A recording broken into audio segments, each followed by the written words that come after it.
like the cool blue light.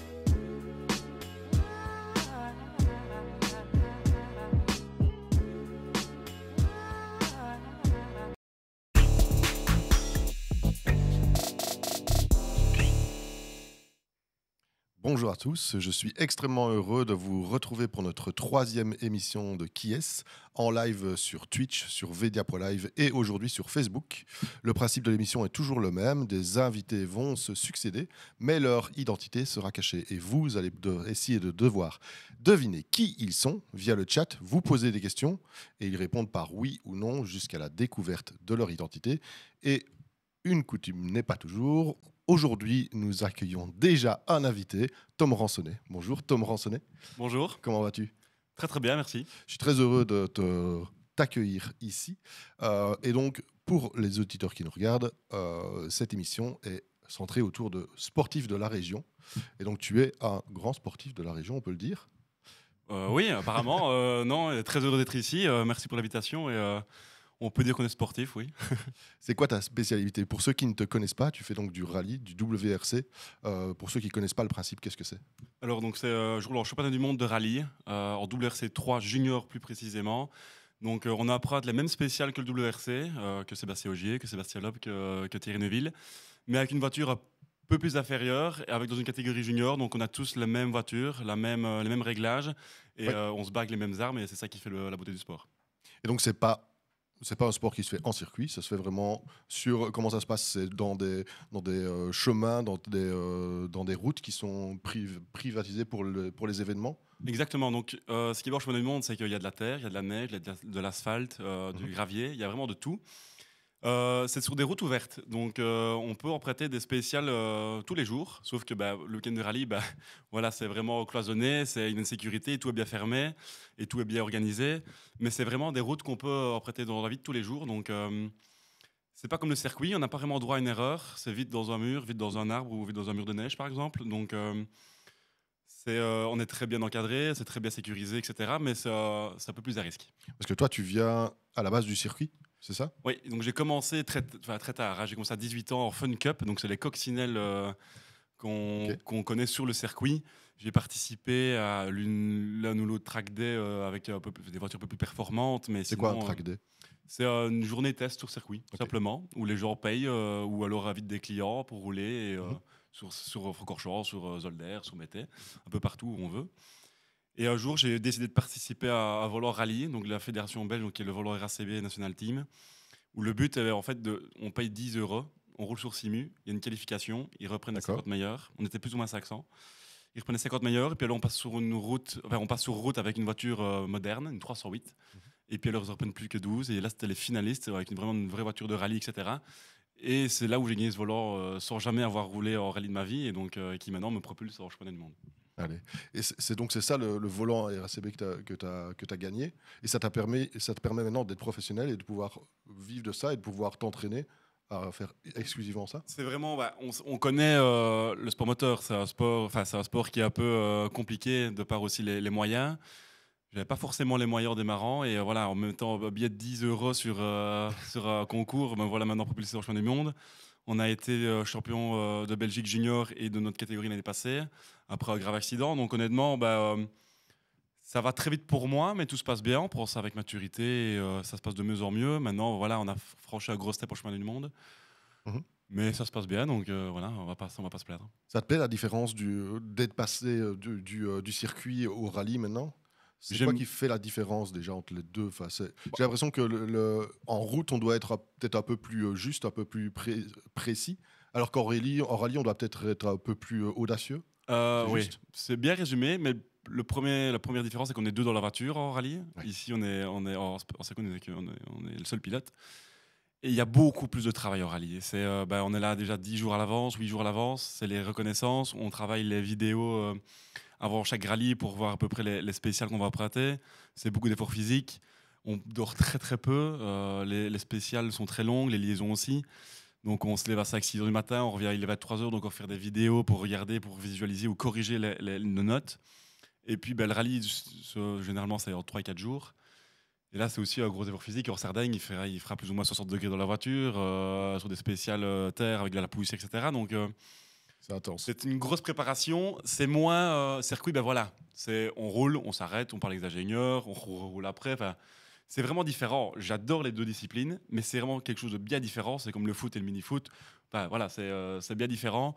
Mais il y a une adrénaline qu'on a en rallye qu'on n'aura jamais en circuit, ça c'est sûr. Et puis là, donc, tu as un copilote. C'est qui ton Chewbacca, ton Mon copilote, c'est Loïc Dumont, donc, qui habite vers Anu, donc pas très loin.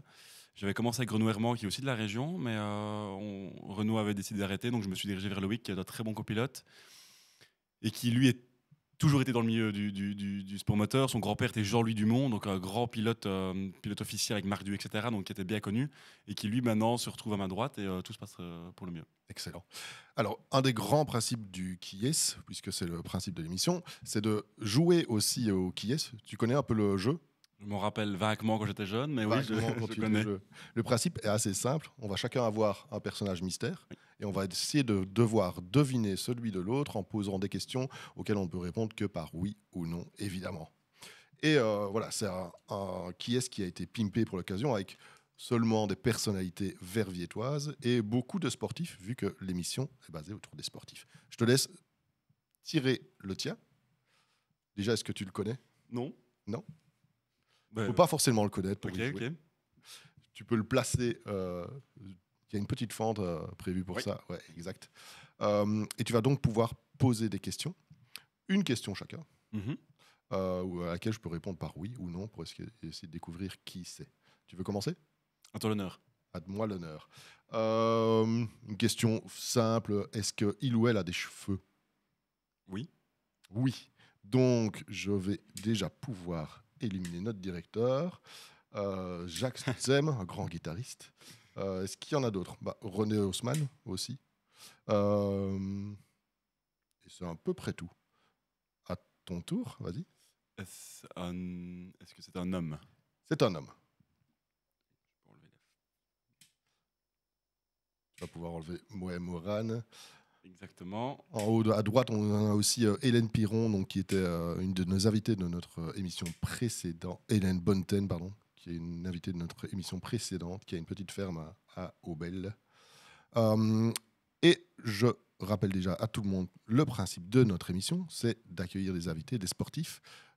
Ces personnes seront mystères et vous, dans le chat, vous allez essayer de deviner qui ils sont en posant vos questions. Et on va d'ailleurs accueillir notre deuxième invité. On va l'inviter à venir s'installer donc sur le tabouret. Et dans le chat, je vais vous inviter à commencer à poser vos questions auxquelles notre invité pourra répondre par oui ou non jusqu'à ce qu'on découvre qui il est. Vous avez déjà le premier indice, c'est un sportif, évidemment. Est-ce que vous avez besoin d'autres indices? Je vais déjà vous en donner un. Tu ne le vois pas derrière, mais on voit que c'est un vélo. C'est un vélo, c'est le vélo de mon fils. Et d'ailleurs, il y a un indice qui est déjà caché dedans, parce que mon fils a la chance d'avoir un vélo Orbea. Bon, c'est à 16 pouces, mais c'est déjà un bon indice. Donc, allez-y dans le chat maintenant. Vous pouvez commencer à poser vos questions à notre invité mystère. Et on va essayer un peu de découvrir qui il est, même si le premier indice donne déjà une idée de quel sport il pratique. On demande donc si tu fais du vélo. Et effectivement, c'est du vélo. Donc dans le chat, allez-y. Mais et toi, si tu veux donner peut-être des indices, qu'est-ce qu'on pourrait donner comme indice sur le type de vélo que tu pratiques? N'hésitez pas dans le chat. On demande si tu fais du vélo de route. Non. Oui, non. On demande si tu fais du BMX. C'est Jessie Ray qui demande. Et donc non, ce n'est pas du BMX.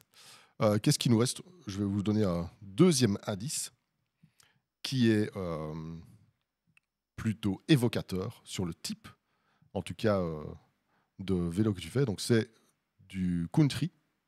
C'est bien ça? Du cross-country. Hannibal demande s'il a enseigné sa pratique au Japon. Je ne suis pas sûr que ça va nous aider, mais non. Pas du tout. D'autres questions? Donc c'est du cross-country. Et tu viens de la région aussi. Et donc, on va pouvoir maintenant dévoiler ton identité, puisque ça fait plus de 2 minutes. Tu es donc Pierre Froidemont, de Froidemont.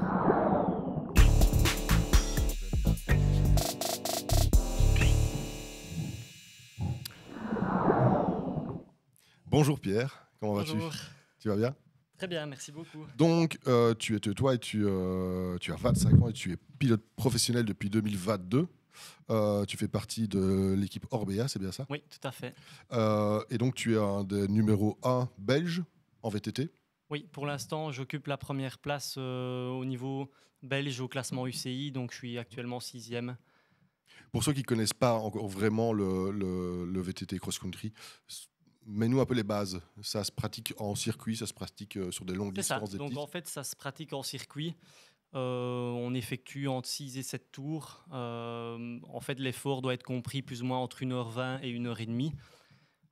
Donc c'est un départ groupé, un petit peu comme on retrouve en cyclocross par exemple.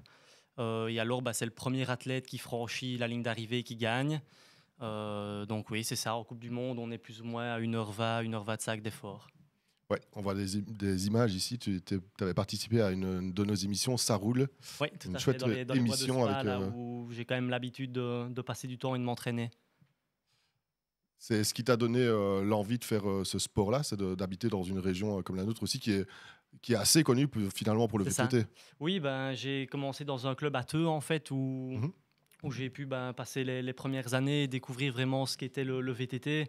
Puis on a un super terrain de jeu dans la région, assez varié, avec vraiment tout ce qu'il faut pour apprendre les bases du VTT. Et puis j'ai vu assez rapidement que j'avais quand même des qualités en compétition. Et donc j'ai franchi un petit peu toutes les étapes à partir de là. Mais oui, c'est vraiment l'essence même de ma pratique, c'est passer du temps dans les bois ici et c'est ce qui me plaît le plus, quoi. Je vais dire, la compétition, c'est une chose, mais vraiment aller rouler dans les bois, passer du temps avec les amis sur le vélo et tout ça, c'est vraiment à la base même de ma passion, quoi.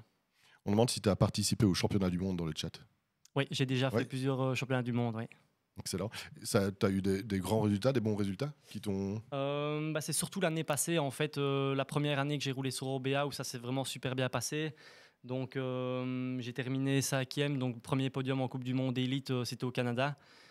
J'ai fait plusieurs top 10 et c'est bien parce que ça faisait. Je crois que je suis le premier Wallon à l'avoir fait. Donc en Belgique, c'est quand même assez rare qu'on ait des coureurs à ce niveau-là. Et ce qui est bien, c'est que je ne suis pas tout seul pour l'instant à vraiment performer. Mhm. Il y a toute une génération, je vais dire, assez prometteuse qui est avec moi. Donc ouais, c'est bien. On a l'objectif des JO de Paris l'année prochaine. On est 5e pour l'instant au ranking des nations. Donc on a la possibilité d'envoyer 2 coureurs.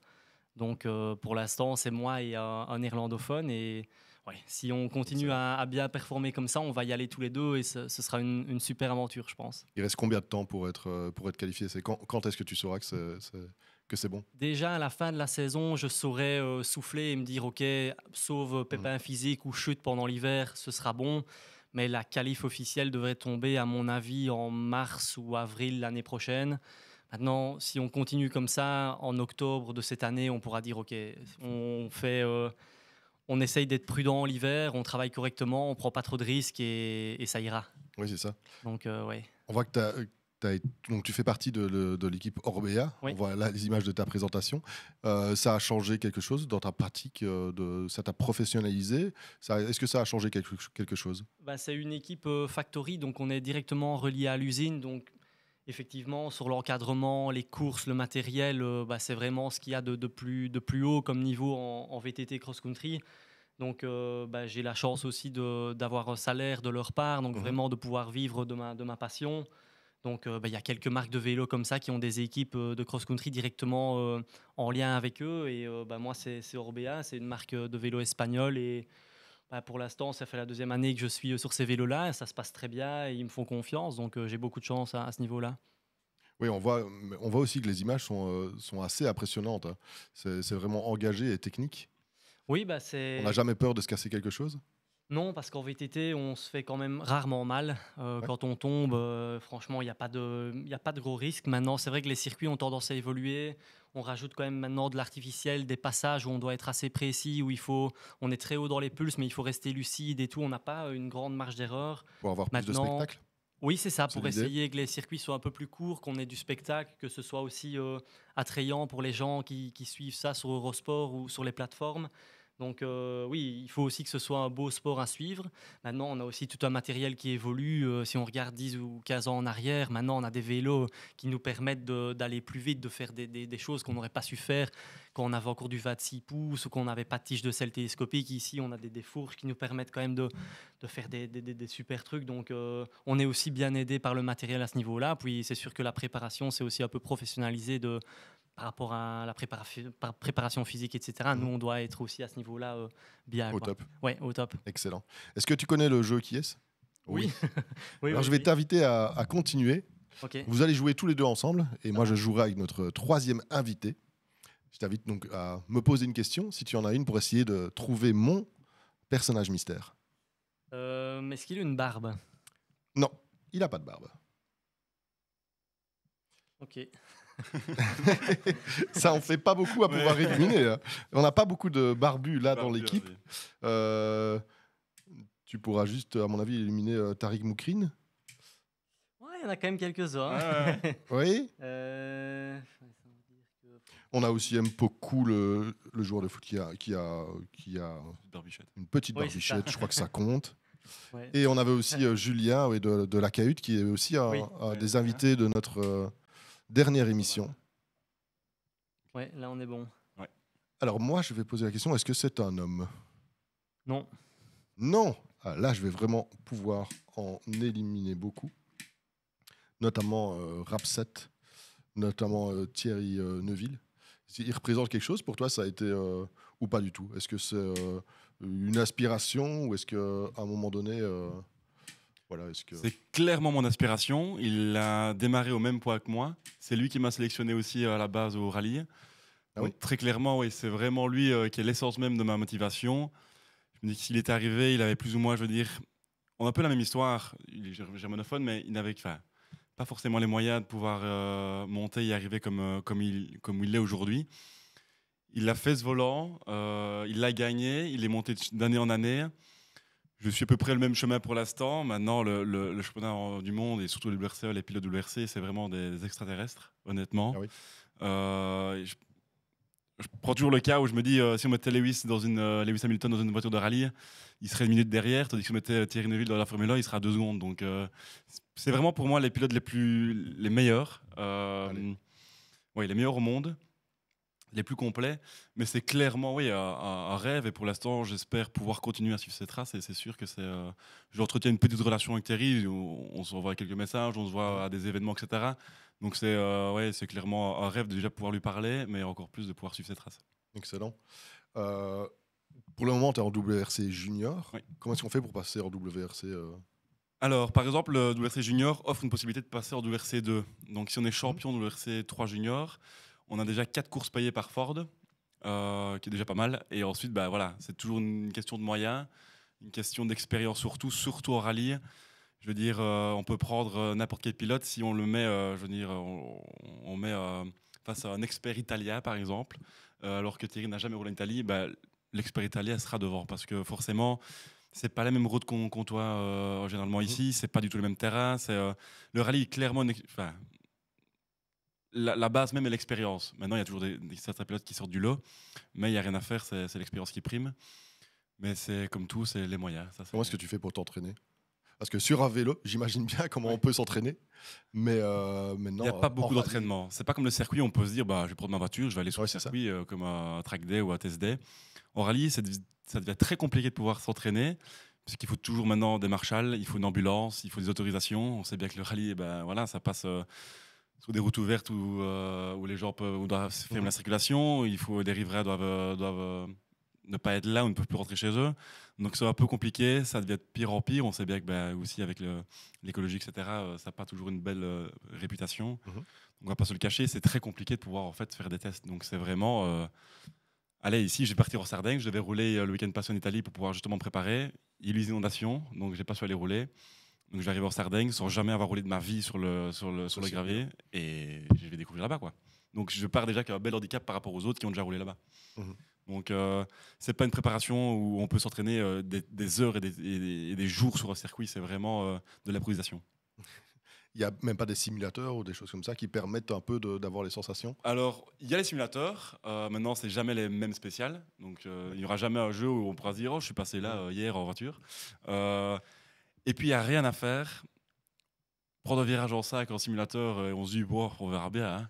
C'est pas la même chose qu'en réel. Et donc, pire d'avoir la même chose. S'il y avait un simu en VTT en descente, ils se disent, ouais, ici, je vais tester à fond, on verra bien.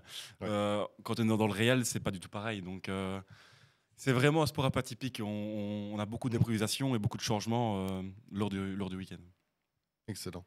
Je rappelle pour ceux qui nous rejoignent maintenant que vous participez à l'émission Qui est-ce ? On a encore un invité qui est mystère, qu'on n'a pas encore dévoilé, et on va l'accueillir maintenant, et vous allez essayer de deviner qui il est.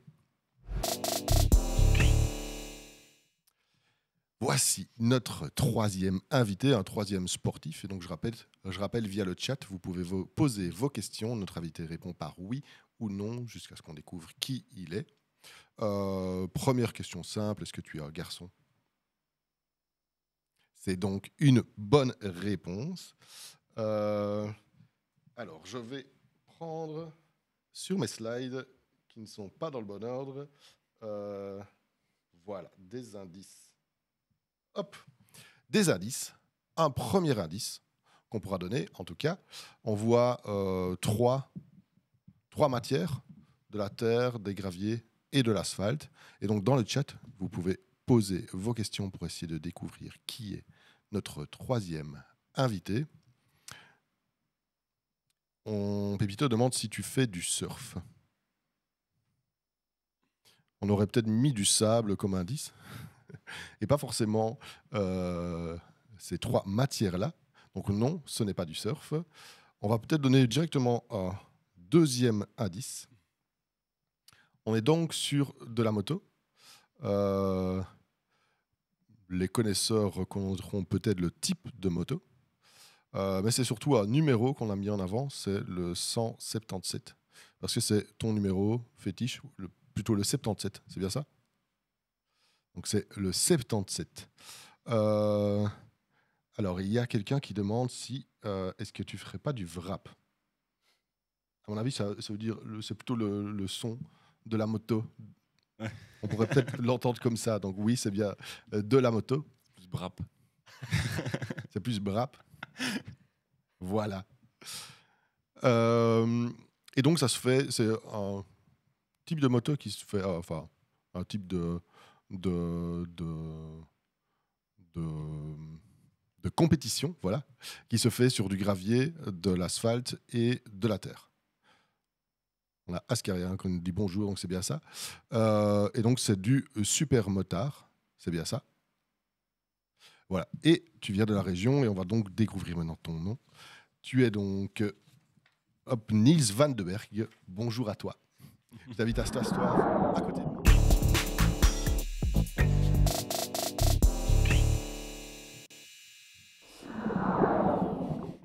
Bonjour Niels, tu vas bien ?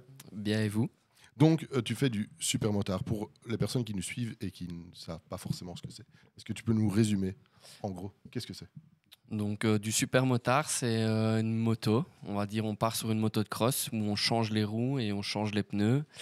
Et le terrain est complètement différent parce qu'il y a 75% d'asphalte et 25% de terre ou de gravier ou de sable.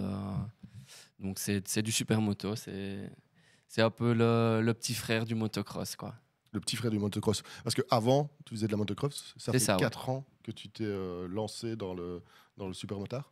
C'est exactement ça. Donc, à l'âge de mes 12 ans, j'ai fait du motocross parce que je viens d'une famille qui a toujours été là-dedans depuis tout petit. Je suis là-dedans, mais j'étais un bon footballeur parce que j'ai joué au Standard. Donc, allez. Ouais, c'est ça.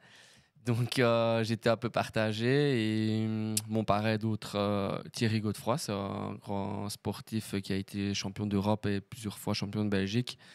Et c'est un pilote de la région, donc j'ai toujours suivi depuis tout petit toutes ces courses et j'ai été baigné là-dedans, je vais dire ça comme ça. Il paraît que tu as d'ailleurs commencé ta première course avec sa combinaison à lui. La toute première, ouais, c'est ça. Mais ça, bonnes informations. C'était la première course en super motard. Donc mon parrain était aussi un pilote de motocross. pendant des années. Il a aussi été champion. Il a fait les Grands Prix, donc il a fait le mondial. Et puis, lui s'est redirigé aussi vers le supermotard, où là, c'est là qu'il a vraiment fait son nom, je vais dire, si on peut dire ça. Et moi, à mes 12 ans, j'ai fait du motocross. J'ai fait tout mon apprentissage, on peut dire ça comme ça, dans le motocross. Et je suis arrivé à un stade où j'ai été un petit peu perdu, j'ai fini mes études. Je suis parti 1 an aux États-Unis pour apprendre l'anglais et puis pour aussi rouler, puisque les États-Unis, c'est le pays de la moto, quoi. Je pense que chaque pilote de moto rêve d'aller rouler là-bas, sur les circuits surtout. Et quand je suis revenu, c'est entre autres aussi un champion de la région qui aurait pu avoir sa place à côté de nous. C'est Kevin Vieillevoix qui est mon ami dans la vie de tous les jours et qui m'a proposé d'essayer une course de supermotard à Bâtisse. Et j'ai dit pourquoi pas. J'ai toujours suivi mon parrain. J'ai toujours envie d'essayer de la discipline. Et du coup, j'ai essayé. J'ai demandé à mon parrain à courir. Et il m'a prêté sa deuxième moto, qui était une moto de cross, en fait, où on a juste mis des roues sans réglage. Et j'ai super bien roulé. Et puis tu as directement fait des résultats? Ouais, donc j'ai commencé dans la plus petite catégorie, donc c'est les nationaux qu'on appelle ça.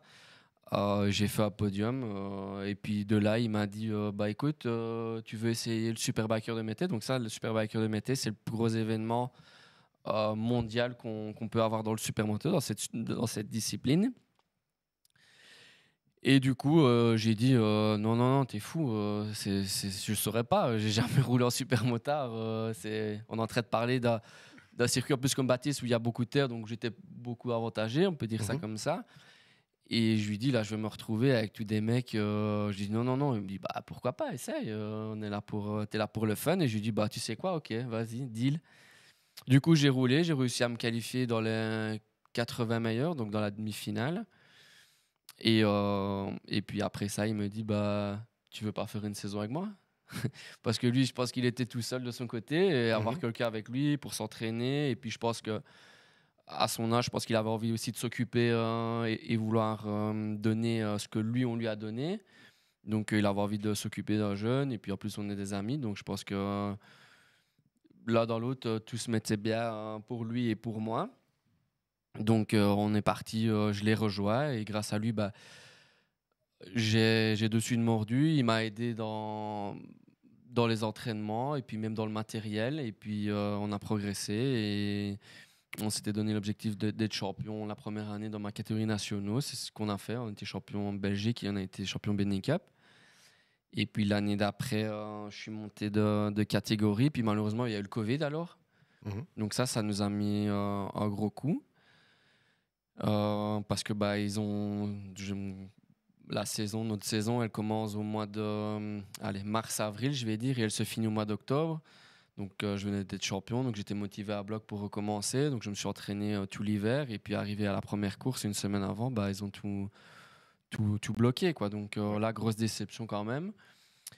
On est resté un an sur la touche, on va dire comme ça. Et puis en recommençant, j'ai voulu aller voir ailleurs, j'ai voulu aller à l'étranger pour pouvoir rouler, quoi. J'avais envie vraiment de rouler parce que je pense qu'on était le seul pays où tout était fermé et on a eu du mal à réouvrir nos frontières et à relancer le sport. C'est à ce moment-là que tu as été en Allemagne, alors c'est ça? Et c'est ça, ouais. Donc j'ai décidé d'essayer l'aventure à l'étranger pour l'expérience et puis pour moi-même aussi me mesurer, voir ce que je vaux. Parce que le championnat de Belgique, c'est un championnat un peu particulier. Il est plus avantagé pour les pilotes de cross. Et les donc pour toi? Ouais, donc pour moi aussi. Donc je voulais me retrouver vraiment sur du vrai supermotard, me retrouver sur des pistes de karting. Et puis avoir du changement, quoi, me mesurer. Et c'est ce que j'ai fait. Et ça s'est super bien passé. Donc c'était ma prochaine étape, quoi, d'aller mesurer. Et puis je pensais faire un top 5 ou aller espérer un podium. Et là, je gagne les 2 premières à l'ouverture du championnat. Donc, super content, super satisfait. Ouais, parce que je pense que le niveau allemand, c'est un peu comme dans le foot. On a la Jupiler Pro League et puis il y a la Bundesliga, quoi. Donc, quand on a le Standard contre le Bayern, je pense que... Je sens qu'on va se faire incendier dans les commentaires, mais bon. Mais voilà, il faut être réaliste et Et du coup, bah, ça s'est super bien passé. Donc, j'ai fait la deuxième où là, j'ai encore gagné. Et puis, j'ai fait la troisième où je gagne. Donc, je me suis retrouvé après les 3 premières étapes à avoir tout gagné, quoi. Donc, une motivation supplémentaire. Et puis, je suis revenu en Belgique alors, parce qu'on a commencé plus tard. Où là, bah, fin d'année, je décroche encore 2 titres. Le championnat Belgique euro-nationaux alors. C'est ce qui équivaut à la division 2, si je peux encore une fois représenter ça par rapport au football. Oui. Où là aussi, je suis champion en Hollande, parce que s'il y a Benny Cup, on mélange les deux championnats. Donc, après ces 2 années de supermoto, bah, il faut encore chercher un objectif plus haut. D'autres défis. Double défi. Et je pense que je voulais pas rester sur mes acquis et rester en Belgique. Et je pense que ça prouve que le fait d'aller voir ailleurs, ça permet de progresser et d'emmagasiner de l'expérience et élever son niveau, quoi. Aller voir ailleurs que de rester sur ses acquis. Donc après ces deux premiers titres et puis ce premier titre allemand où malheureusement j'ai pas pu être titré officiellement parce que j'avais pas la licence. Donc ça m'a un peu j'étais un peu déçu, mais après comme je dis les résultats ils sont là et ils resteront là jusqu'au bout de ma vie, quoi. Donc ça, c'était aussi une source de motivation. Et j'ai été alors invité à participer en division A allemande l'année d'après. Ok. Donc ça, c'était pour ma 3e année. Et là, j'ai fait une super saison. J'étais en tête des rookies. Donc les rookies, c'est le meilleur jeune qui commence dans la catégorie reine, on va dire ça comme ça. C'est comme je reprends encore par le foot, mais c'est celui qui monte de D2. Comme ça, tout le monde comprendra. Voilà, c'est celui qui monte de D2, je veux dire, et puis qui arrive pour sa première année en Division 1. Et donc, j'étais en tête, j'avais tout gagné. J'espérais un top 10 en Allemagne en catégorie SA.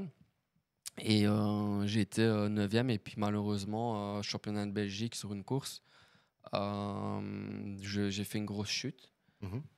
Je pense que c'est la pire blessure pour les sportifs, c'est les ligaments croisés avec le ménisque touché. Encore une comparaison au foot. C'est ça.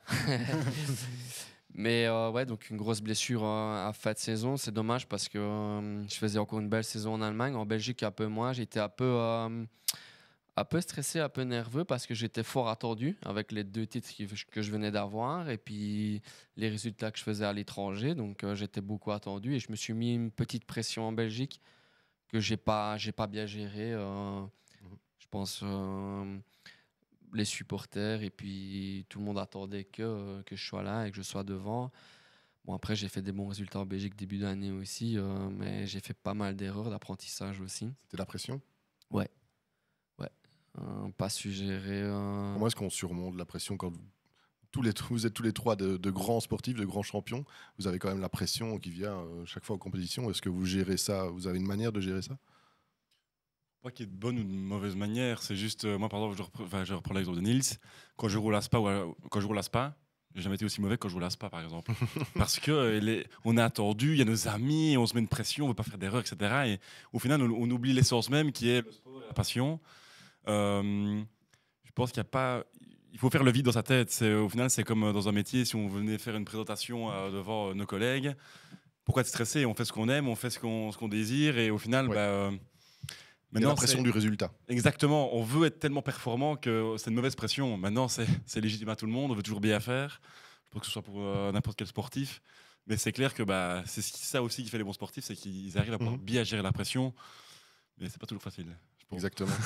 Et donc, après cette grande blessure, comment est-ce qu'on arrive à se relever? Tu as réussi à maintenant avoir de grandes ambitions quand même pour la suite? Je pense que c'est ma force de caractère. Je voulais pas finir sur un échec comme ça. Et je pense que tout sportif a ça. Si on arrive à un niveau où on est, c'est de vouloir toujours plus et pas baisser les bras. Donc, c'est ce que j'ai fait. Je me suis dit, voilà, c'est comme ça fait partie du sport. Il faut l'accepter, mais il faut revenir encore plus fort et travailler et travailler. Et c'est ce que j'ai fait. Donc, j'ai terminé ma saison comme ça. Je me suis fait opérer. Je me suis bien entouré aussi, médicalement. J'ai pris un bon chirurgien, un bon kiné. J'ai de suite commencé ma kiné avant mon opération. J'ai écouté aussi ce qu'on m'a dit. Donc, faire attention, de suite commencer à travailler, pas attendre. Et j'ai fait tout ce que j'avais à faire. Et j'ai écouté les grands sportifs aussi qui me disent, voilà, si tu veux revenir. Donc ça me mettait un bon laps de temps aussi. J'avais 6 mois c'est une blessure de 6 mois. Donc j'ai été voir mon chirurgien, j'ai dit bah voilà, moi mon objectif c'est de revenir au top l'année prochaine. J'ai dit pareil à mon kiné, j'ai dit pareil à mon médecin sportif et on a travaillé ensemble, j'ai été bien conseillé, j'ai fait les choses bien dans l'ordre et aujourd'hui je reviens et je suis plus fort que l'année passée. Donc De la volonté. c'est de la volonté, du sérieux, du professionnalisme et voilà l'envie. Ce qui fait aussi ta spécificité et qui est peut-être étonnant, c'est que donc, tu concours contre des teams qui sont vraiment professionnels, qui sont hyper équipés, alors que toi, tu es encore amateur aujourd'hui. C'est ça? On peut le voir même dans ton. J'ai pris des images de ton. Des stands de C'est ça. Là, on tes peut voir concurrents. le team KTM Satellite Usine là, qui a aidé, là, le team Voilà. TM. On peut voir, il y a 8 motos avec Il y a- un ingénieur par moto, si on peut voir. Du monde autour. Et il y a du monde autour, donc ça travaille, donc c'est sérieux et c'est professionnel, quoi. Et moi, de mon côté, bah, je sais pas si on va le voir. Là, On va on le peut voir juste après. Ouais. Et chaque pilote a un AG. Ouais. Ben voilà, ça c'est mon petit team. Mon petit team privé avec mes 2 mécanos et ma soeur qui m'accompagne et ma copine qui est sur le côté. Donc voilà, mais je pense que ça fait ma fierté aussi et ça fait ma force, je pense, de vouloir arriver avec mes propres moyens et de montrer que même avec ses propres moyens, on peut y arriver, quoi. Ça fait quand même une sacrée différence. Est-ce qu'on arrive quand même à concurrencer les autres participants qui, eux, ont d'autres moyens, quoi? C'est ça qui est dingue chez toi, c'est que tu arrives à faire des résultats quand même par rapport à des gens qui ont beaucoup plus de moyens. Bah, je pense que pour aller les rejoindre, il y a ce petit détail-là de la moto, comme je l'ai dit, l'ingénieur qui est à côté. Moi, je fais mes propres expériences tout seul et j'apprends. J'ai fait un mauvais choix de setting, de suspension sur la moto, bah, ça se ressort de suite, quoi. Il y a encore des fins de week-end où je doute sur certains réglages et voilà, mais ça fait partie de mon apprentissage et c'est comme ça. Et je pense que bon, après, je pense qu'il faut aussi. Il y a le pilote, hein, comme Tom le disait avec Thierry Neuville. C'est tous des gars qui ont ce petit truc que d'autres n'ont pas. Mais voilà, j'essaie de me rapprocher d'eux le mieux que je peux et le plus possible avec mes moyens. Et voilà, j'espère un jour, mais je suis réaliste et j'ai les pieds sur terre. Et voilà, je sais que je fais du bon travail. J'ai des bonnes équipes à côté de moi. J'ai mon concessionnaire qui est là pour moi. J'ai Kevin Vieillois qui me donne des conseils et qui est à distance. J'ai mes 2 mécanos là, qui sont avec moi et qui m'accompagnent. Donc voilà, je fais avec mes propres moyens et je pense que je suis en train de faire pour le moment, c'est très bien, quoi. J'ai commencé il y a 4 ans et 4 ans plus tard, je suis au championnat du monde. Donc on me l'aurait demandé en commençant la discipline, j'aurais signé à 2 mains. Donc, Ça reste un objectif de devenir professionnel ou pas? bah, je pense que chaque sportif qui se lance dans ce sport rêve toujours d'être professionnel. C'est la plus belle chose. Je pense que Pierre est soutenu par l'ADEPS et est professionnel et il pourra le dire, vivre de sa passion, c'est ce qu'il y a de plus beau. À un moment donné, ça ne devient pas compliqué, justement, que sa passion devienne un métier? Moi, par exemple, je suis passionné de musique, j'adore faire de la musique, mais je ne sais pas si j'aurais le même ressenti si la musique devenait mon métier, quoi. Parce qu'à un moment donné, ça ne devient plus une passion, ça devient un travail. Et un travail, c'est exigeant, ça demande des sacrifices. Je pense qu'on peut le prendre un peu de plusieurs façons. Moi, j'avais pas envie que la passion que j'ai pour le VTT, ça devienne un boulot, parce que ça demande trop de choses et ce serait perdre aussi vraiment l'essence même que de considérer ça comme un travail. Maintenant, fatalement, quand tu as toute la journée et que tout est fait pour que tu sois dans les meilleures conditions pour t'entraîner et performer, au final, tu mets les choses en place de façon naturelle sans que ce soit jamais compris comme un travail. Et même pour l'entourage, etc., le fait d'être passé pro justifie aussi quand même pas mal de choses. Et moi, je sais que dans mon quotidien, le vélo va quand même primer sur tout le reste.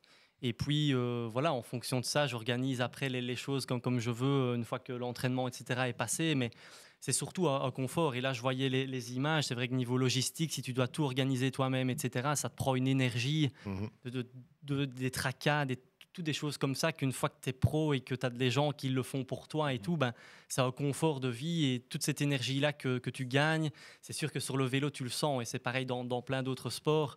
Donc, ouais, je prends pas ça comme un travail. Je me dis juste, essaye de faire le maximum, investis-toi le plus que tu peux dans ta passion, et puis voilà, on voit ce que ça donne. Et puis le jour où ce sera terminé et que j'aurai plus de contrat, je crois que j'aurai que des bons souvenirs, et j'aurai en tout cas consacré ce que je voulais donner à mon sport, et on verra où ça me mène.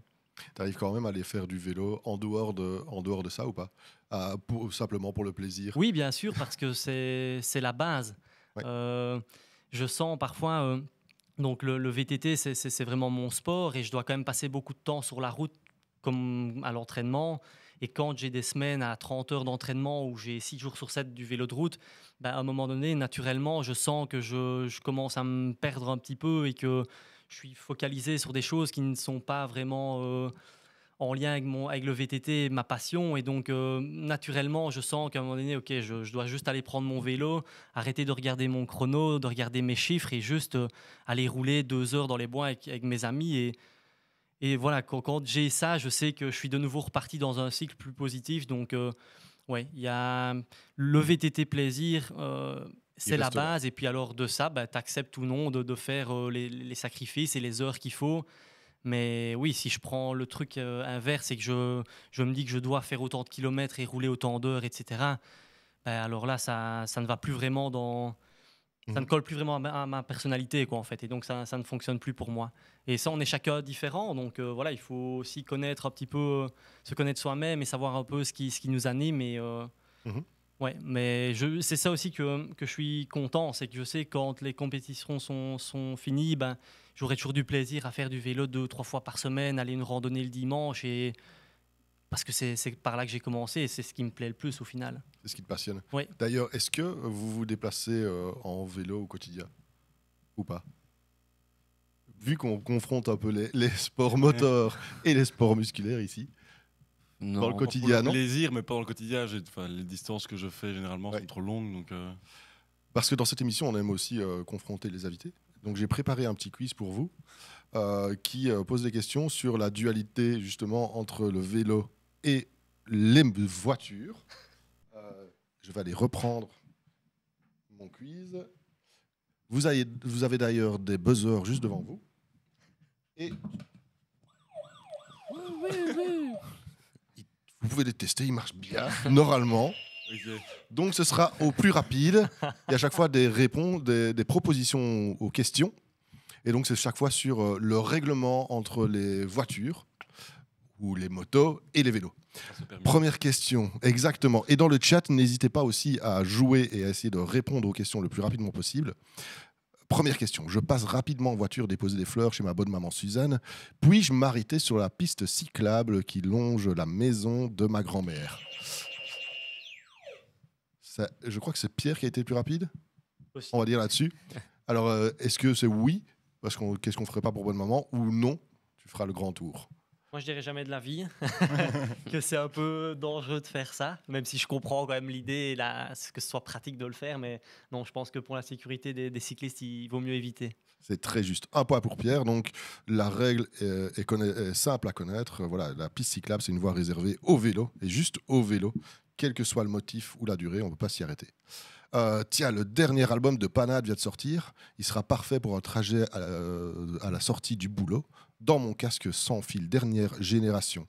Première proposition, il faudrait mieux profiter de ce temps pour écouter un podcast et se cultiver, non? Ou bien, je ferais mieux d'attendre de l'écouter à la maison. Vas-y Tom. On ne peut pas rouler avec des écouteurs dans les oreilles. Exactement. Il faut être attentif à tout ce qui peut se passer. Et c'est vrai que quand on a des écouteurs dans les oreilles, on n'est plus vraiment attentif à tout ce qui se passe, et on n'a surtout plus le son du moteur. Exactement. Et ça, c'est la même chose pour les automobilistes. On ne peut Oui, pas ou rouler le vélo. avec des écouteurs Ouais. quand on est en voiture. Je ne savais pas qu'en Super, vélo, quand même. c'était formellement interdit de Ça le l'est. faire. Parce que dans le milieu, moi, je ne le plus- fais plus depuis quelques années, mais c'est quand même assez répandu de voir maintenant avec les petits Ouais. AirPods et tout. Mais je ne savais Surtout pas que sur les c'était- longues distances, etc. Ouais, et Surtout puis- le danger pour les voitures. Ah on oui, va tout dire. à fait. Ouais. Exactement. C'est vrai que c'est. Mais je ne savais pas que c'était C'est vraiment interdit. interdit et qu'on Tu pouvait. t'entraînes avec de la musique dans tes oreilles? Non, plus maintenant. Maintenant. J'ai comprends arrêté le fait que tu- depuis quelques années parce que, à un moment donné, ça devenait trop, quoi. Tu fais ton sport, et si même pendant que tu fais ton activité physique, tu as Attentif. t'es pas attentif et ouais, c'était plus pour moi. Maintenant, je comprends aussi que d'un autre côté, quand tu dois faire 4, 5 heures, 6 heures et que tu es tout seul, bah ouais, J'allais te poser la question. je comprends que certains le fassent. Maintenant, bon, si c'est interdit, Courir ça, sans c'est- écouteurs, c'est impossible. Voilà, par c'est exemple. ça. Oui, il y a Ça, c'est certains- vraiment. Pour l'entraînement. Oh, oui, oui. Mais en compétition, de toute façon, c'est formellement interdit. Comme en Oui, oui, triathlon, oui. je sais bien que ça, c'est Et puis, interdit d'avoir des. on n'a pas comme sur la route les oreillettes pour nous donner des consignes, Oui, etc. c'est ça. En VTT, on fonctionne pas du tout avec ça. Donc, non, Mhm. non, en Ce serait course, on compliqué. n'utilise pas ça. Question suivante. Quel espace de sécurité doit respecter l'automobiliste lorsqu'il double un vélo? Pareil. C'est encore Pierre, je crois. Dans le chat, on nous dit 1,50 m. Mais 1,50 m en toutes circonstances ou 1 mètre en agglomération et 1,50 m hors agglomération? C'est partout. Les règles du permis sont un peu loin. La deuxième me dit quelque chose. Moi, j'aurais dit 1,50 m, mais Moi aussi, ouais. Moi aussi, je voudrais dire Ouais, 50. 50. Vous Pourquoi avez en tous agglomération? les 3 torts, du coup. C'est Voilà. 1 mètre en agglomération Ah ouais? ok. et 1,50 m hors Ça roule agglomération. moins vite alors. peut-être. Mais maintenant que vous me faites douter, j'ai peut-être mis l'inverse. On va vérifier, on va demander au chat de vérifier plutôt. Non, mais c'est tout à fait possible qu'en agglomération soit 1 mètre. Parce que c'est un peu moins rapide. Ouais. Peut-être. Ouais.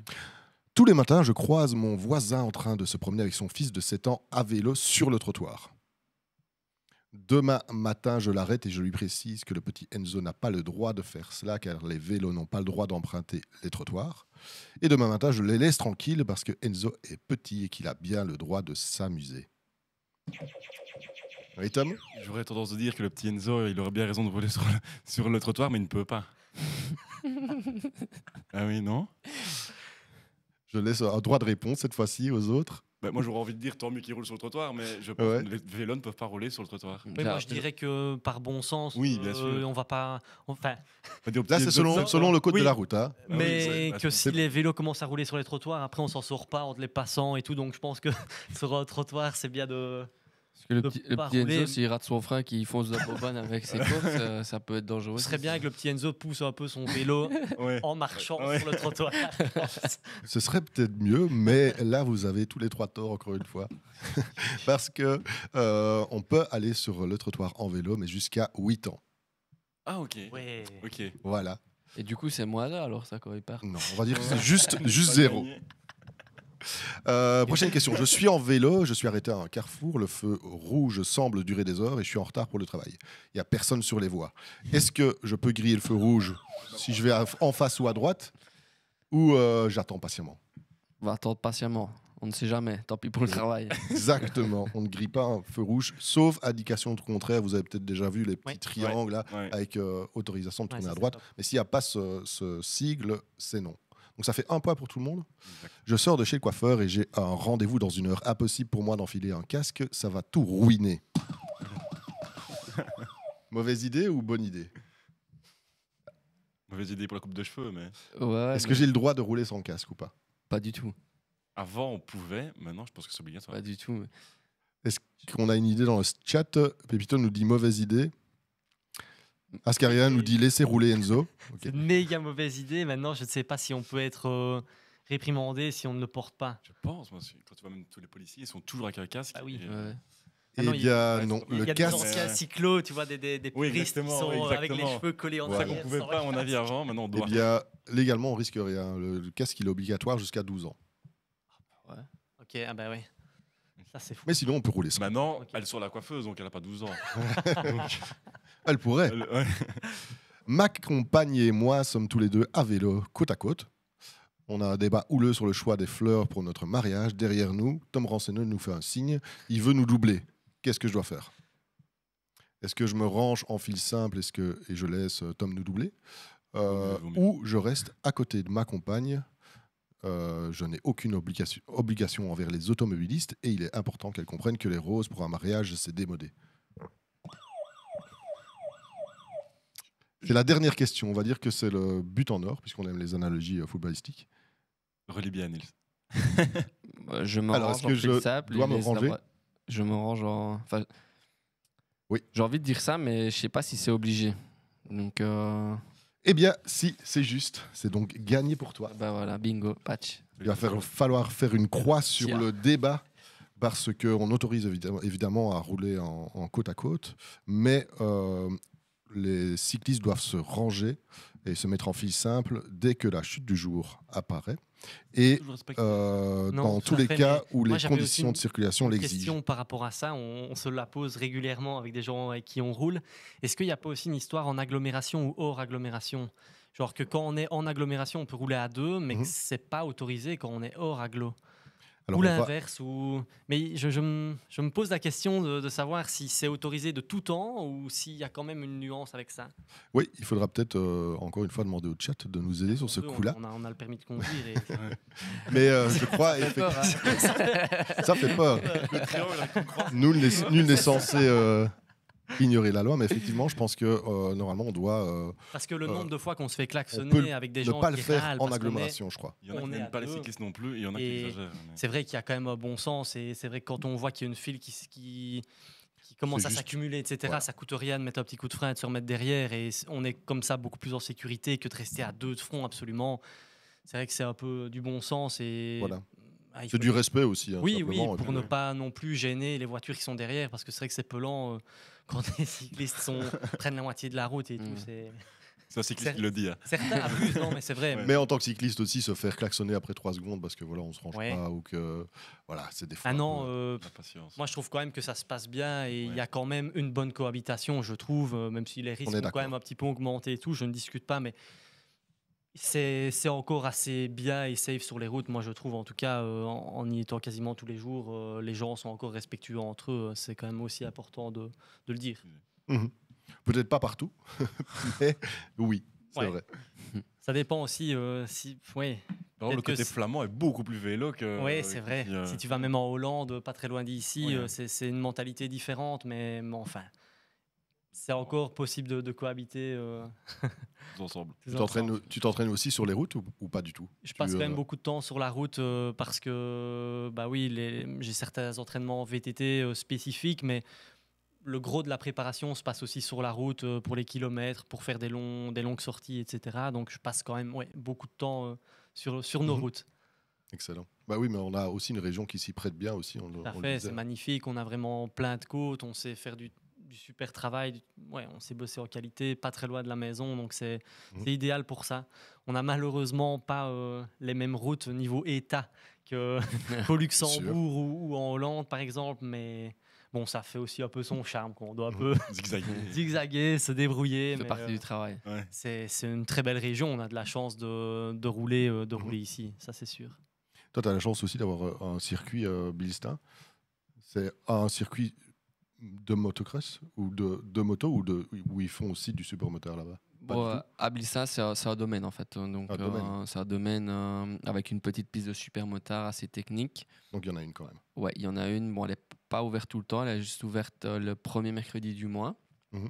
Parce que les voisins se plaignent beaucoup du bruit. Et c'est un peu galère de s'entraîner en Belgique en supermotard. Bon, après, j'ai de la chance parce qu'il n'y a que 2 circuits en Belgique. Et il y a à Bilstein et à Francorchamps. Donc moi, je suis pile au milieu. Donc je suis le plus chanceux parce que le gars qui habite à la mer du Nord, il est un peu compliqué pour s'entraîner. Mais après, à côté de ça, je m'entraîne aussi beaucoup en motocross. Le problème, c'est qu'il y a de moins en moins de circuits. Et je pense que je n'ai pas d'heure de le dire tout haut. La moto... dérange de plus en plus les gens et le bruit et surtout les écolos. Donc ça, c'est un peu dommage. Après, vu que je suis bien mis aussi à côté de la frontière, il y a énormément de circuits en Allemagne. Donc je m'entraîne beaucoup en Allemagne en cross. Et sinon, mon apprentissage, il se fait sur les courses en fait. Sur les un peu comme Tom. Un peu comme Tom, ouais. J'ai pas la chance vraiment de m'entraîner. Je m'entraîne beaucoup à Francorchamps. En supermotard en tout cas. Et sinon, c'est aller en France, mais de suite, encore une fois, les déplacements sont loin. Pour s'entraîner et faire un entraînement correct, il faut faire 350 km. Mais encore une fois, c'est se lever à 7 h du matin, faire 350 bornes, partir trouver le mécanicien qui veut bien m'accompagner. Et puis, c'est encore exigeant. C'est encore exigeant. Et puis faire ta journée, revenir. Donc tout ça coûte aussi. Donc, il l'a dit, travail. Il l'a dit, je retravaille. Ça, c'est un peu moins marrant. Enchaîner. Voilà. Je vais vous proposer de continuer notre jeu. Nous, on a presque gagné. Ce sera peut-être le 2e jeu que tu vas gagner aujourd'hui. Il y en aura un 3e. Donc, on va vous laisser la main comme vous en avez plus. Dans le chat, n'hésitez pas à nous poser des questions. Si vous êtes sur Facebook ou sur Twitch, n'hésitez pas. Nous voyons vos questions ici. Je les suis sur la tablette. Est-ce que c'est un politicien? Non. Ces deux petits-là, je ne sais pas. C'est des politiciens. Mais ça... Tu penses à une question? Ouais, ils ont des têtes. Ça devient même plus difficile. On pourrait aller sur la longueur des cheveux. Ils ont inventé Verviers ou un truc comme ça. Oui, la laine ou quoi, tu vois. Ou alors si c'est c'est une c'est sûr. politicienne. Justement. On va s'inspirer de votre question, je crois. Est-ce que Je me- Doute, Non, j'ai une vague idée de. Ouais. est-ce que c'est une politicienne? Et j'aimerais pouvoir répondre. Oui, moi Ouais. je pense que c'est une politicienne, oui. Ok, donc on va éliminer aussi Hélène Piron. Il nous en reste plus qu'une. On va vous laisser poser une autre question. Franchement, je vous souhaite bonne chance. C'est un très bon Est-ce conseil. que Tu le connais, Est-ce toi qu'il est Sans en- noir et blanc. J'ai envie de dire oui, mais non. est-ce qu'il est en habit de sport? Non, pas du tout. Non. C'est sûr, c'est ça. Est-ce qu'elle a les cheveux mi-longs? Est-ce qu'elle est crôlée? Enfin, mi-longs, oui. Est-ce qu'elle est Mm. crôlée? On va Non. plutôt aller là-dessus. Pas crôlée? Non, pas crôlé. Pas de croll. J'espère qu'on a gardé la bonne, du coup. Est-ce que... Oui, bien joué. Et du coup, c'est madame. Bien elle. Et nous? Et vous, Et nous, vous l'avez vu? on peut regarder. Ouais. C'était monsieur de la laine, je suis sûr Oui, que c'est c'est monsieur ça, de la oui, laine, bah, ça. C'est pas monsieur de l'année, c'est Non. monsieur Henri Vieux-Temps. C'est... la place Place de vieux temps. temps. voilà, qui J'ai est... fait mon premier accident là. euh, Bah, bravo. J'ai traversé Ah, la bah place voilà. vieux temps. Ouais, voilà. comment est-ce que tu as pu faire un accident place Vieux-Temps? Ouais, j'avais 18 ans. Erreur de jeunesse. Tu voulais déjà rouler vite, Non, un freinage un peu trop tardif et c'est ça. glissé sur une feuille. Et j'ai pris Une feuille. Ouais, elle était bien mise. Non, il y avait pas ça pour piéton, il faisait plus vieux et Mhm. ouais, l'erreur de jeunesse quoi. Mais pas de bobo, tout On s'est la bien passé, mais C'est ton seul accident? en voiture de. Oh, je parle dans la vie de tous les jours. Hein. Oui, oui, c'est un accident. Il vaut mieux faire celui-là. Oui, oui, j'en ai eu un beau l'année passée, mais c'était juste sur la route ouverte, c'était juste celui-là, oui. Une erreur de jeunesse. Et l'accident que tu as fait en rallye, ça s'est passé comment?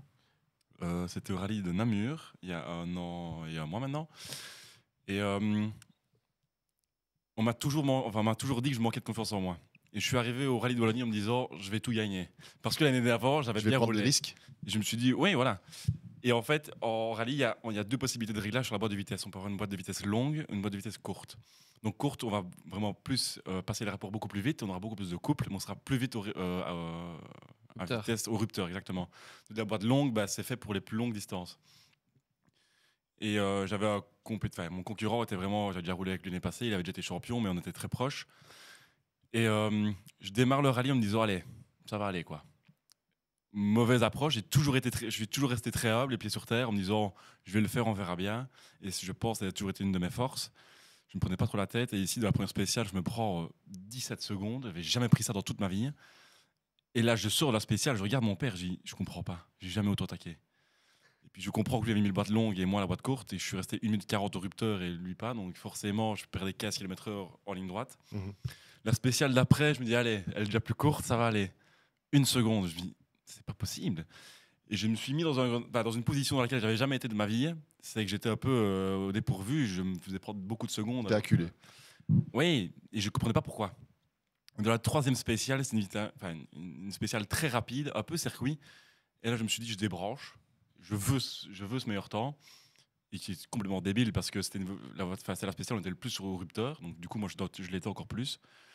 Et dans un enchaînement de virages, j'ai la deuxième plus grosse vitesse du virage, derrière le WRC2.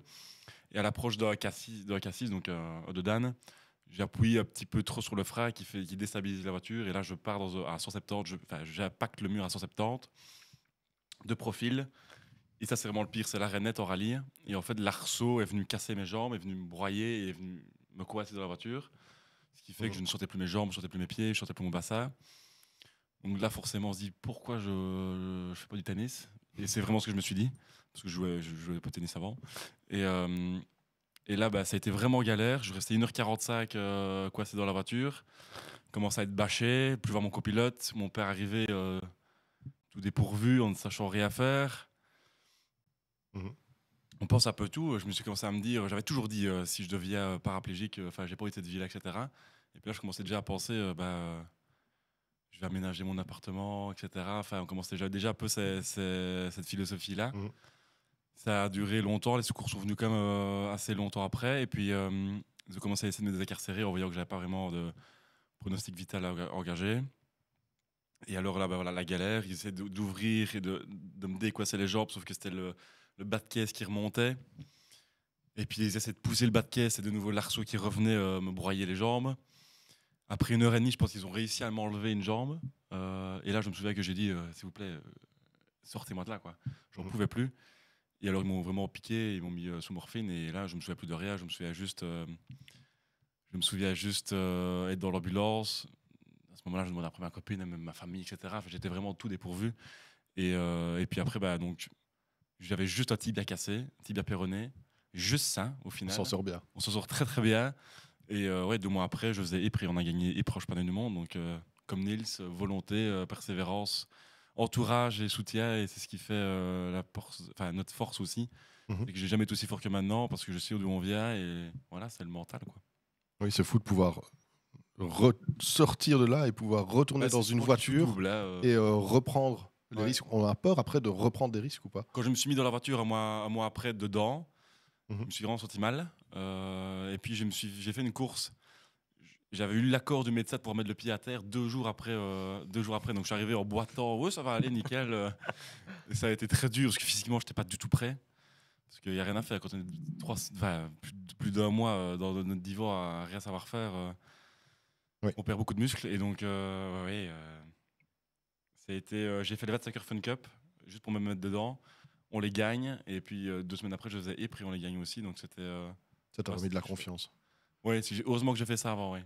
Sinon, c'est qui tout double. On m'a dit soit ça va très bien se remettre, soit tu vas arrêter parce que tu auras trop peur, quoi. Ouais. Donc, moi, pour l'instant, ça se passe bien. J'espère que j'aurai plus cette peur, ce mauvais souvenir-là. Ouais, cette appréhension. Ouais. Il y a Vakeren qui nous dit qu'il préfère jouer à Gran Turismo, c'est moins risqué. Et tu ne crois pas si bien dire dans le chat, parce que on va jouer à un jeu vidéo, vu que voilà, on est sur Twitch aussi. Et c'est un peu la marque de fabrique de Twitch, de jouer à des jeux vidéo. Et on va jouer à un jeu qui rassemble un peu vos 3 disciplines, vu qu'on peut jouer sur Mario Kart, non seulement avec des quads, avec des vélos, avec des motos. Donc vous allez pouvoir customiser ça pour pouvoir jouer à notre jeu. Si il se lance, je vais déjà vous donner des manettes.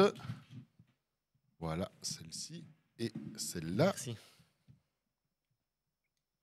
Mais je vois qu'on ne l'a pas encore à l'écran. Incroyable. Ça va venir. C'est quand même plus petit qu'à l'époque. Hein. C'est plus petit qu'à l'époque. Et dans le chat, n'hésitez pas à faire vos pronostics. Vos pronostics pour nous dire qui va gagner. Ah, voilà. Alors maintenant, vous pouvez simplement... vous pouvez la tenir comme ça pour commencer, c'est plus facile. Okay. Genre horizontal. On voit que vous n'êtes pas vraiment des habitués. Est-ce que vous avez eu des consoles quand vous étiez jeune? Moi, j'en ai eu, ouais. Oui, la PSP.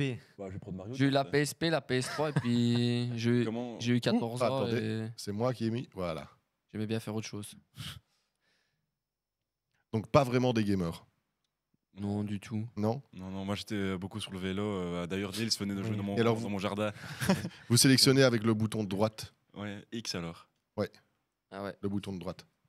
Ouais, c'est bon, je crois que je suis Mario, moi donc. Moi j'ai pris Todd. Tu l'as mise comment dans la tienne? Ah non, c'est après, je crois.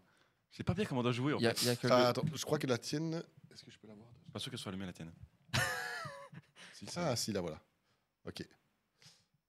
Voilà, hop. Je vais te mettre Yoshi. Le gros nez. Ouais, hop. Ou la princesse, ça me va aussi. Peach. Ah oui. Voilà. Merci. Je vais venir te sauver. Et donc on attend que Nils choisisse choisisse son personnage. Allez, go. Allez, go. Donc, Et t'appuies il vaut sur mieux le, jouer comme ceci. voilà, alors, sur quand le on- bouton de droite. Ok. Voilà. Encore une fois. Ok. Hop. Et maintenant, il faut appuyer sur le bouton de droite chacun. Et vous allez là pouvoir choisir votre véhicule. Donc en descendant, moi je vais prendre hop, Prendre la un moto. quad. L'avion et tout. Oh, il n'y a pas une voiture de Et race. Je Mario Kart, ça vous parle pas du tout comme jeu alors? Si, bien sûr. Non, Mais mais- en frère et sœur, quand tu Il y faisais a des 15 ans, parties comme sur la ça, Wii, quoi. après C'est tu ça. avais envie de te bagarrer. Oui, oui. Pourquoi tu manges une banane? Oui, Et le truc rouge là qui est télécommandé, Oui. et qui vient te. Ou t'as la verte que tu peux envoyer et viser, ouais. Voilà, donc le principe est assez On simple. valide Il comment faut X arriver encore. premier. Oui, encore X, ouais, ce bouton-là. Tac. Ah oui. Ah oui, ok. Voilà. Il y a le petit. Moi, Je prends crois le que petit, c'est- hop. Voilà, ça c'est Grand bon. On va aller. Et on va le faire en une course, ok? Tu peux juste nous Ok. expliquer comment tenir alors du coup. Alors, c'est mieux. donc, comme ça, le joystick pour guider, Ok. le bouton du bas pour accélérer et pour les requêtes. envoyer les roquettes, c'est Et ceci, la c'est le gâchette. frein à qui est main là. alors. Je me souviens qu'il y a un petit frein à main moi pour gagner. Non, il faut juste sauter. Sauter, c'est avec ce bouton-ci. Ok. Ouais, Le bouton Ok, au-dessus. gauche. Ouais, t'es Et prête, la hein, gâchette, Pierre. c'est là. Mais il faut de la coordination. mais je crois ça, qu'il y a c'est- 3-2, il faut mettre au bon moment. Si je me souviens bien. Donc chacun voit où il est. Ah, je vois rien. Ah non, accélérer, ouais. c'est le bouton de gauche, pardon. De gauche. C'est Ah, le bouton de ok, gauche. oui. Moi, c'est en haut à droite. 12e, parfait. Et pour envoyer les Oh là requêtes et là tout. là. Alors, ce que je vais vous proposer, c'est de vous poser des questions pièges. Et c'est Et où qu'on envoie si les vous pièges répondez à les pièges, c'est là en haut à gauche. Ah oui. Et si vous répondez oui. faux aux questions qui vous sont posées, Je suis mauvais, moi. vous Pierre, il est premier. Lui. allez devoir je suis vous arrêter. C'est Moi qui en haut à premier. droite Moi premier. C'est Regarde, quoi j'ai le drift. Ouh, je me souviens bien. Nils, c'est quoi ta prochaine course? Donc si on répond mal, on s'arrête, c'est ça C'est ça, vous devrez vous arrêter pendant 5 secondes. La prochaine course, c'est le 10 juin. Ah Est-ce oui. que tu sais, Nils, me dire qui a remporté le plus de titres mondiaux? En supermotard Ouais. Je pense que c'est Thomas Charrer. Et non, c'est Ouais. Thierry Van den Bosch. Bosch. Donc, tu vas t'arrêter pendant 3 secondes. Oh 1, 2, 3. Allez, vas-y, recommence. Voilà, ça roule. Moi, j'ai la pénalité parce que je dois poser les questions en même temps. Table. Alors, Oh là là là Pareil. là là là. en WRC, qui a remporté le plus Sébastien Loeb. de titres en équipe constructeur Sébastien Loeb. qui Ah, en roulait? équipe constructeur, Citroën. Oui, Oh tout là là. à fait, juste. C'est Loeb qui les a tous gagnés donc. Loeb était chez Citroën aussi? Oui, c'est avec lui que. Enfin, c'est avec eux qu'il a fait ça. Voilà. Combien est-ce que Lob il a de titres mondiaux 9. 9 titres mondiaux.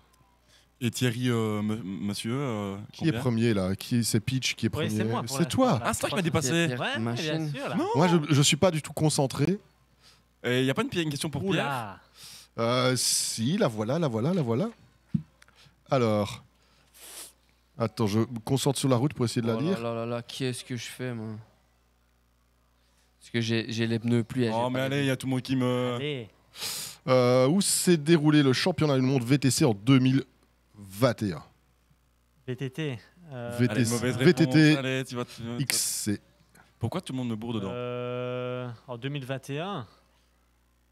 J'ai quand même passé de premier à Oh, 6ème. merde, alors, en 2021. Tu n'y étais pas encore. Bah, C'est allez, pour 30 ça, secondes, une 30 question secondes. Oh non piège.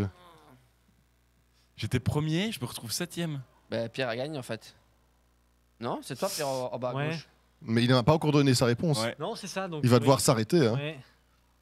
Donc plus 10 plus 10 places de pénalité. Et donc, Ouais, ça alors. C'est en Italie. 6ème. en Italie. Oui, à Val di Sole, oui, j'y Voilà. étais d'ailleurs. Oui, là, oui. J'y étais. Il était pris Mario en jeu, Kart, je pense. oui, c'est ça. Mais je crois qu'on peut dire que Pierre nous a mis une dérouillée. Hein. Ouais, ouais. Je J'ai crois du mal que à c'est mettre, toi mais qui il a devrais joué faire beaucoup. du sport moteur, peut-être. Ouais. Tu devrais prendre la Il place. joue au secret, c'est pour ça. Mais en On va passer une bonne supermotard, soirée. ce que je trouve le plus beau, c'est au freinage, vous rétrogradez pour la faire partir. Là.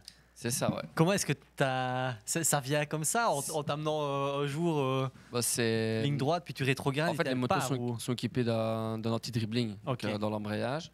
Donc, ça te permet de. Avec l'inertie, le frein et le feeling, ça te permet que la moto se mette en glisse légèrement, en freinant Ok. et en te positionnant. Et avec la vitesse, l'inertie, l'anti-dribbling, en fait. Ok. Et hop, la moto glisse. Et c'est quelque... Oui, tu fais ça. Maintenant, à mon avis, c'est pas inné. Si moi je monte sur la moto, jamais je pourrais faire ça. Bah, c'est le feeling, quoi. Ouais. Plus tu roules, c'est comme je vais te dire comment tu vas amortir ou Ouais, quand c'est tu ça. vas rouler à Ouais, un c'est saut. ça. Tu vas me dire, Ouais. je plie les jambes. Et voilà, Parce que même niveau équilibre et tout, je trouvais que c'était un magnifique. Ouais. C'est impressionnant, beau, quoi. hein. C'est impressionnant comme vous Ouais, vous l'inclinez. c'est une technique de pilotage et je pense qu'ici aussi, c'est ce qui différencie les meilleurs. Maintenant, la technique de pilotage de supermotard, elle évolue. Donc maintenant, les gars, avant, il y avait beaucoup plus de glisse à l'époque. Ok. Je veux dire, il y a 20 ans, c'était vraiment ça. Ouais. Après, les machines évoluent aussi. Donc tout évolue, le pilotage aussi. Et puis il y a la jeunesse qui arrive et qui instaure des nouvelles techniques de pilotage et qui fait que maintenant, il y a quand même beaucoup moins de glisse qu'avant. Ok. Et voilà, donc Tu dois t'adapter un peu à ça aussi, un peu comme en motocross où ils cassent maintenant C'est ça, beaucoup ouais. les. il casse les sauts, c'est ça. il scrub, Ouais. il whip pour amortir et même en supermotard aussi. fait. Maintenant, quand il y a des sauts, Ok. le but c'est d'être le moins Oh, ouais, en c'est ça, l'air, tout à en fait, fait. et d'être chaque fois le plus près du sol. Et en supermotard, pareil, on voit que maintenant, il roule beaucoup les pieds sur les pose-pieds le plus D'accord. rapidement possible. Ok. Et il roule. On peut voir Mark Reiner-Schmidt, qui est champion du monde, qui roule avec une technique de pilotage complètement différente, avec une moto, l'épaule sortie et le corps sorti de la moto, avec la moto avoir le plus de stabilité, la moto le plus droit possible pour que la circonférence du pneu accroche le plus, parce que plus tu vas pencher, plus tu auras moins de surface Forcément, ouais. sur le sol, et plus tu vas redresser, plus tu vas mettre la roue droite, tu auras plus de surface. Donc c'est ce qui fait la différence. Moi, ce qui m'a toujours impressionné, c'est comment tu arrives à trouver la vitesse pour être bien dans le saut. Comment tu te dis, je vais arriver sur un saut. Tu calcules pour tomber juste dans la descente. Ça, c'est toujours un peu comme en vélo une table aussi. de 30 mètres ou une oui, table maintenant, de nous, 5. c'est vraiment super réduit. On a, dans notre discipline, il y a moins de sauts. Oui, c'est jamais des trucs très longs comme en descente, par exemple. Là, c'est des grandes tables, etc. Là, ils ont des très grands trucs où ils doivent avoir de la vitesse. Mais c'est vrai qu'en cross, quand tu es plusieurs mètres en l'air, vraiment calculer. Pour bien retomber. Encore une fois, c'est le feeling que tu as et l'expérience sur la moto. Tu ne penses pas vraiment, tu le calcules pas. Je connais ma vitesse, je sais plus ou moins. Après, toujours le premier tour, j'enroule toujours parce que il faut connaître. Il y a sûrement un piège et c'est toujours comme ça que ça arrive, quoi. Donc la première bosse, je veux dire le premier tour, les 2 premiers tours, j'enroule. Et puis alors, en fonction de ça, je me jauge et je vois. Ça se sent, je sais pas comment expliquer. Et après, je suis jamais juste du premier coup. Si je vois que je suis un peu, je sais que je dois finir un petit peu moins vite, freiner un petit peu plus tôt, remettre des gaz un peu plus tôt, ou jouer avec la moto, avec le frein. On joue beaucoup avec le frein, avec l'inertie de la moto pour la faire. Si je vois que je suis trop droit, je mets un coup de frein, boum, avec l'inertie, elle va tomber, elle va piquer plus tôt. C'est l'expérience et c'est une question de feeling, vraiment. Ouais, c'est la technique. Ouais. Incroyable. Merci à vous trois en tout cas d'être venus aujourd'hui. On va clôturer l'émission ici. C'était un réel plaisir. Je remercie aussi Étienne et Valentin qui étaient avec nous en régie aujourd'hui. Je remercie toute l'équipe de Vedia et je vous donne rendez-vous dans 2 semaines pour une émission spéciale tournée autour des humoristes. À bientôt sur Vedia.live.